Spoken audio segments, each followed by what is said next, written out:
আমরা অন্নপূর্ণার ভান্ডার একদিনও টাকা পাইনি, এক মাসও টাকা পাইনি। আজকে 3টে মাস ধরে আমরা ফর্ম ফিল আপ করছি, যখন যেটা বলছে তখন সেটা করছি। অন্নপূর্ণা ভান্ডার না পাওয়ার অভিযোগে বীরনগর পৌরসভায় বিক্ষোভ। অন্নপূর্ণার ভান্ডার প্রকল্পের সুবিধা না পাওয়ার অভিযোগে বীরনগর পৌরসভায় বিক্ষোভ দেখালেন একাধিক মহিলা। বিক্ষোভকারীদের অভিযোগ, তারা প্রকল্পের সুবিধা পাওয়ার জন্য যোগ্য থাকা সত্ত্বেও এখনো পর্যন্ত অন্নপূর্ণার ভান্ডার পাননি। এই দাবিকে সামনে রেখে বীরনগর পৌরসভায় বিক্ষোভ শুরু হলে পরিস্থিতি উত্তপ্ত হয়ে ওঠে। খবর পেয়ে ঘটনাস্থলে পৌঁছায় তাহিরপুর থানার পুলিশ। পুলিশের হস্তক্ষেপে পরিস্থিতি নিয়ন্ত্রণে আসে।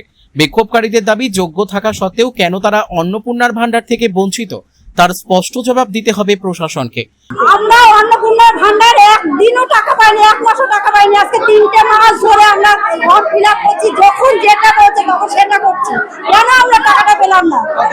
অন্নপূর্ণার ভান্ডারের টাকাটা যেটা পাওয়ার কথা আমরা পাইনি। আমাদের নাম লিস্টে আছে, তা সত্ত্বেও আমরা টাকা পাইনি। আমাদের দেখাচ্ছে এখন যে 3টের অধিক আমাদের রুমস আছে, কিন্তু আমরা 3টে রুম লিখিনি, আমরা 2টোই রুম লিখেছি। তা সত্ত্বেও আমাদের এরকম এসেছে, তার জন্য আমরা পাইনি বলে আজকে এখানে এসে আমরা বলছি সব এখানে যে আমরা যে টাকাটা কেন পেলাম না। অ্যাকচুয়ালি ওনাদের এই যে ক্ষোভটা আর কি, সেটা অনেকেই এলিজিবল ছিলেন বা অনেকেরই আন্ডার এনকোয়ারি রয়ে গেছে, তো সেই জন্য তাদের আসেননি, তাদের টাকা আসেনি, তারা এখানে এসেছেন বিক্ষোভ দেখাতে। সংগত বিক্ষোভ, এদের মধ্যে অনেকেই হয়তো এলিজিবল ছিলেন অন্নপূর্ণা পাওয়ার জন্য, কোনো কারণে পাননি, বা ব্যাপারটা তো আন্ডার প্রসেস হয়েছে।